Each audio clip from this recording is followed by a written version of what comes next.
Hello, beautiful people. I'm here to talk about Google Classroom and the many applications it has in the physical classroom.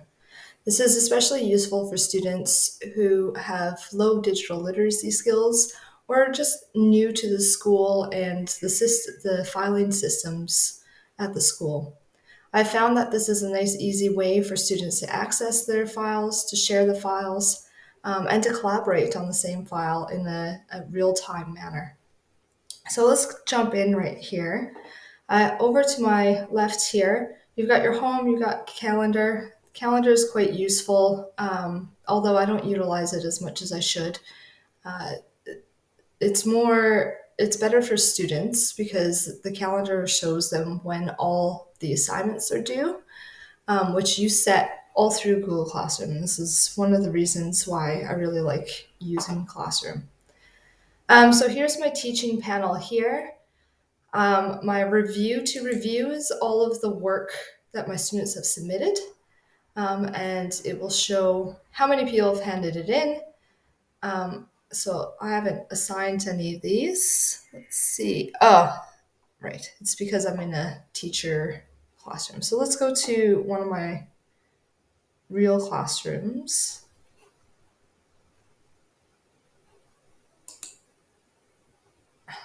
Here we go. Apologies. Um, Here you can see how many students have assigned the task to, how many has handed it in, and how I've returned it. Um, I don't want to go into any of my classes because this is online and I don't want it's my students' privacy. So I'm going to be using my teacher science template, which I've used in the past to help my colleagues and also to share materials between other science teachers. I find that quite handy as well. So here you can actually customize your classroom however you want. If you click here, you can choose a banner. You know, it's pretty standard if you've ever used Wix or any of those online like blogging websites. If you are teaching online, Google Meet is right here. When we were in Melbourne lockdowns, our school used Google Meet a lot. So students just go to their classroom and click on the link, and their Google Meet will open up on their computers. So it's really simple for them. Um, Down here is how you get your students to sign up.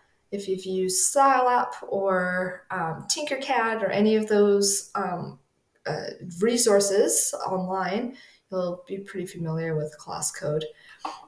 But you can project it big for anyone. You can also send a copy link to their emails if that's easier. And I believe that you can sign students up. Yeah, no, it's just a link. So here's the people here we go. Now here you'll see this is like a kind of like a Facebook page, it's where you can give your students some updates, share things. You can actually enable students to also write on here and share things with each other. I had a really good class last year that was pretty good at doing that sort of thing. To do that, there are some settings that you have to play with. So you go into here. So that was that little cog. If you didn't see that before, I'm sorry, I'm going a little quickly. Um, in your class description, science, you can fill all that in if you like. Now, where to get the permissions is here. And you can actually block particular students from commenting. So what I've opened up my class with, look, I'm trusting you to be respectful, be inclusive, and use school-friendly language when you're on here. And I prefer that you comment science-related things or share science-related things, but I'm not completely fussed. As long as they're interacting, I'm really looking for that interaction of my students, and it's in a positive manner. That's okay. I don't find it a distraction in class. Most students can type and listen at the same time, so I'm not too worried. But if you do find it a distraction or a student's being inappropriate or negative, you can set it. You can specifically target that student and get them and block them from commenting. But if you want to start your class off with only teachers can comment, and that's what most teachers do, I found. And that's perfectly fine as well. It's really your own preference. Um, this is kind of new, but I always condense everything because that's just how I am. Now, you can also, I forgot about this, you can also give guardians summaries of their child's work. If you turn that on, if your school has set up, it's kind of an administrative thing. They have to set up the parents' email addresses and that sort of thing to put onto a Google Classroom for you, for each student. So if you do have that privilege, um, you just flip that on, and all of your classes, all of your students' guardians will get summaries at the end of each week in their emails. There's not much detail in the summaries. That's the only problem. So the parents will only get the name of the item that's missing, how late it is, or when it was due, and it will be just a list. And I usually go through that with parents during parent-teacher interviews. So let's go back to the main page here. So posting and attaching. Now let's go over to this little tab up here. So classwork, I'll speed this up a little bit because I don't want this video to be too long.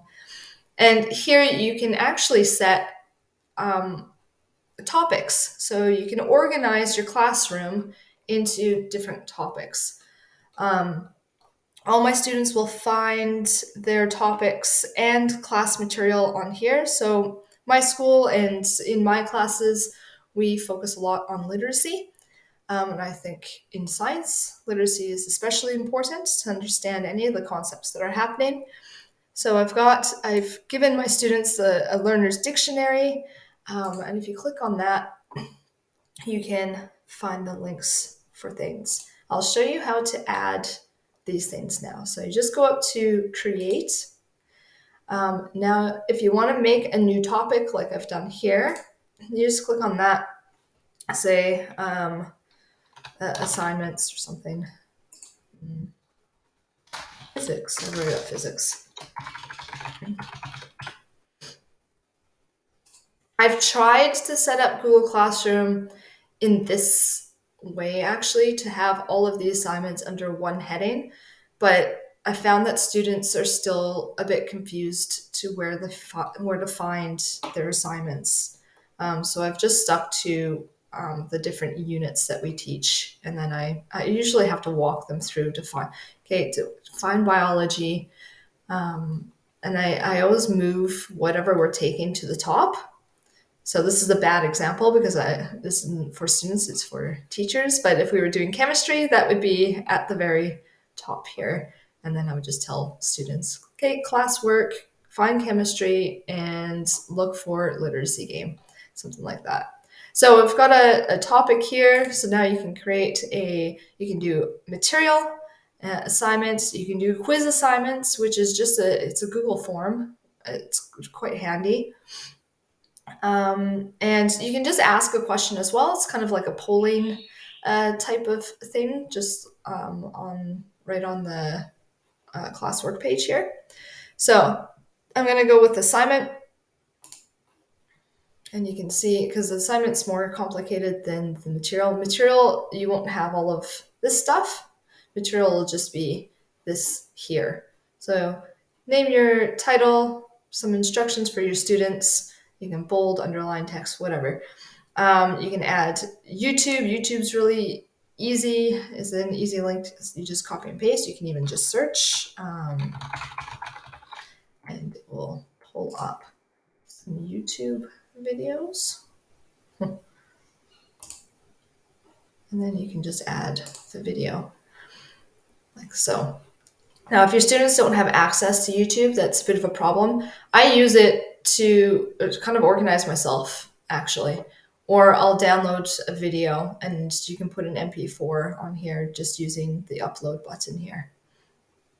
So it's not too hard. Over here, we've got, you can select students. So you'll actually get a whole list of students all checked off. And what you can do, if there was a student missing, you know was missing, you can click off, uncheck their name so that they aren't assigned the assignments and they don't have all of this um, work that's late when they get back to school, which is a bit traumatizing. Here's your point system, so you can use as many points or as little points as you want. For assignments like class tasks, I'll just do a 1, just to show that they've submitted it and they did they met the standard. Um, I rarely put it unmarked unless it's something that I don't plan on looking at, and it's just for in-class observation type of thing. Due dates. So when you set this due date, so I'm going to set that due date here, it's going to come up in the calendar and it will also come up in the student tasks. So on the student's view, on the left-hand side of the screen, they'll have tasks. And when they click on that, they'll have a list of tasks that from all subjects. So if your school, if there's multiple subjects in your school using Google Classroom, it's a nice, easy way for students to look for what is due, what are they missing, and it's very clear there. Here you can go topic and it will put it under the topic for you. If you wanted, you could add a rubric as well. I don't like the way that Google Classroom does rubrics. It's a bit clunky. But if you're doing like a simple rubric, that's probably a good place to start. Also, here you can assign the assignment to multiple classes. So you can see here I teach 2 Year 7 classes. So I can actually assign this also to my Year 7 classes. It will put it under chemistry if that heading exists in those classes. And I found that very handy as well, especially when you are uploading materials. So it saves a whole lot of time. Okay, so that's assignments. Now, if we go to people, you can see all of the people. You can add students or invite students to your Google Classroom. You can take students out here. That's really the extent of that tab. And then the marks. The marks are quite great. I can't show you on here again because of privacy issues, but you'll get a mark book looking page here with all your students' names, all of the assignments across the top, and things that are missing. People have handed in submitted late, it will show that up in red, and you have a nice easy access to all of your grading. And Google Classroom does that automatically as you go through their class work to grade. Okay. I think that just sums it up. Anything more than that would have to be another video. Thank you for watching and taking the time for this very first Google Classroom online video. Have a good day.